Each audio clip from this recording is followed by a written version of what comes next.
Hi friends, welcome to குறிஞ்சி.com. கடைங்களில் நம்ம அதிகமாக காசு கொடுத்து வாங்கக்கூடிய ரொம்பவே காஸ்ட்லியான இந்த பாதாம் பர்ஃபியை நம்ம வீட்லேயே ரொம்ப ஈஸியாக வெறும் 5 நிமிஷத்தில் அதே டேஸ்ட்டோடு நம்ம ரெடி பண்ணிடலாங்க. இதை நீங்கள் ஒரு தடவை வீட்டில் செஞ்சீங்கன்னா அடிக்கடி செய்வீங்க. வாங்க இன்னைக்கு எப்படி செய்யறதுன்னு பார்க்கலாம். அதுக்கு நான் 1 கப் அளவுக்கு பாதாம் எடுத்திருக்கேன். இப்போ இதை பாதாமை நம்ம ஊற வச்சிடலாம்.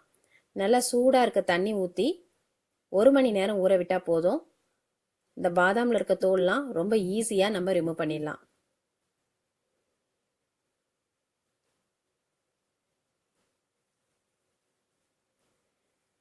இப்போ 1 மணி நேரத்துக்கு அப்புறம் பாதாம்னா நல்லா ஊறிடுச்சுங்க. பாதாம் எடுத்து லைட்டாக நீங்கள் அப்படி அழுத்தினாலே போதும், அதில் இருக்க தோல் வந்து ஈஸியாக ரிமூவ் ஆகிடும். இப்போ நம்ம இதே மாதிரி எல்லா பாதாமும் தோல் உரிச்சு எடுத்தாச்சு. இப்போ இது நல்லா வந்து தண்ணி இழுக்கிற மாதிரி ஒரு கிளாத்தில் போட்டு தொடச்சி உணர்த்தி எடுத்துடலாம். இது ஃபுல்லாக ட்ரை ஆகணும்னு அவசியம் இல்லைங்க, லைட்டாக உணர்ந்தா போதும். இப்போ நம்ம இதை மிக்ஸி ஜாரில் சேர்த்துடலாம். சேர்த்து நல்லா மழைன்னு நீங்கள் அரைச்சி எடுத்துக்கணும். கொஞ்சம் கூட அந்த கொரப்பாக இருக்கக்கூடாது. கொரப்பாக இருந்தால் நம்மளோட பர்ஃபி பார்த்தீங்கன்னா திப்பியாக இருக்கிற மாதிரி இருக்கும். நல்லா மழைன்னு அரைச்சி எடுத்தால் தான் நம்மளோட பர்ஃபி நல்லா ஸ்மூத்தாக நம்ம கடைங்களில் கிடைக்கிற மாதிரியே கிடைக்கும். இந்த அளவுக்கு நல்லா அரைச்சி எடுத்துட்டு இப்போ நம்ம பர்ஃபி பண்ண ஆரம்பிக்கலாம்.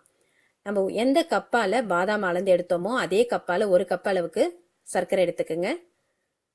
அதே கப்பால் பாதி அளவுக்கு தண்ணி சேர்த்துக்கலாம். அரை கப் அளவுக்கு தண்ணி சேர்த்துட்டு இதை ஒரு கம்பி பதம் வர்ற வரைக்கும் நம்ம காய்ச்சி எடுத்துடலாம்.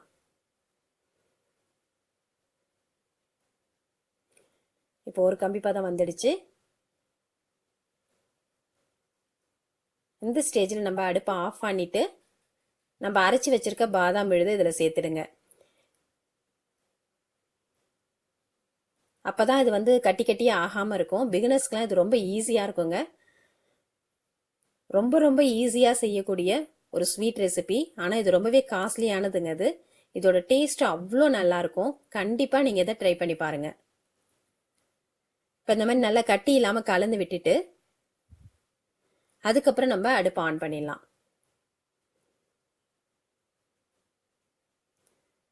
அடுப்பு ஆன் பண்ணி மீடியம் ஃப்ளேமில் வச்சுக்கோங்க, ஹை ஃப்ளேமில் வைக்க வேணாம்.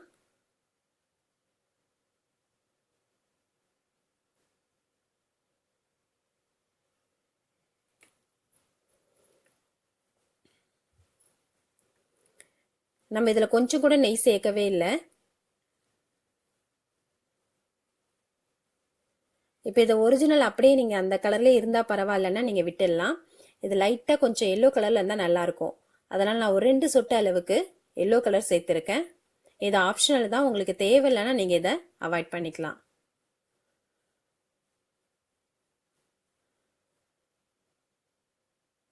ஒரு 2 சொட்டு இதில் கலர் சேர்த்து செய்யும் போது இந்த பாதாம் பர்ஃபி பார்க்கறதுக்கு ரொம்ப நல்லாயிருக்கும். இப்போ இது கடாயில் ஒட்டாமல் நல்லா உருண்டு திரண்டு வரணும். அது வரைக்கும் நம்ம இதை கலந்து விட்டுடலாம்.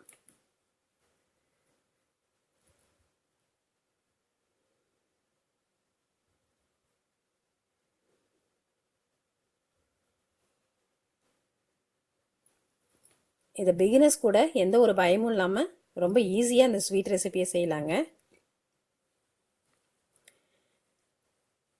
இப்போ இந்த அளவுக்கு நல்லா சுருண்டதுக்கு அப்புறம் நம்ம ஒரு நெய் தடவின பிளேட்டுக்கு இதை மாற்றிக்கலாம்.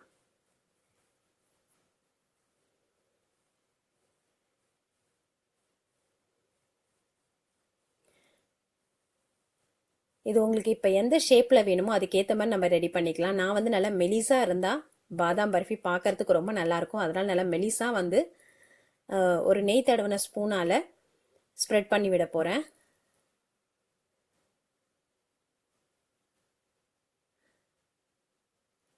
பாதாம் முந்திரி பர்ஃபிலாம் நம்ம செய்யும்போது நல்லா மெலிசாக செய்யுங்க. அப்போ தான் இது கொஞ்சம் கொஞ்சமாக நம்ம கடித்து சாப்பிடும்போது ரொம்ப டேஸ்ட்டாக இருக்கும். இது கொஞ்சம் லைட்டாக ஆறுனதுக்கு அப்புறமா நம்ம கத்தியால் நம்மளுக்கு எந்த ஷேப் தேவையோ அந்த ஷேப்பில் கட் பண்ணிக்கலாம்.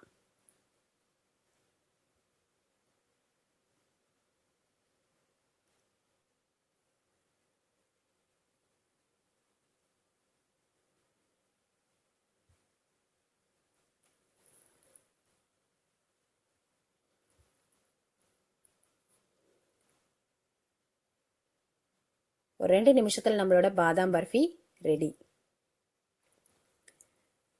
நீங்களும் உங்கள் வீட்டில் இந்த ஸ்வீட் ரெசிபியை ட்ரை பண்ணி பாருங்கள். இந்த ரெசிபி உங்களுக்கு பிடிச்சிருந்தா லைக் பண்ணுங்கள், ஷேர் பண்ணுங்கள், சப்ஸ்கிரைப் பண்ணுங்கள். உங்கள் ஃப்ரெண்ட்ஸ் அண்ட் ரிலேட்டிவ்ஸோட இந்த வீடியோவை ஷேர் பண்ணிக்கோங்க. நன்றி, வணக்கம்.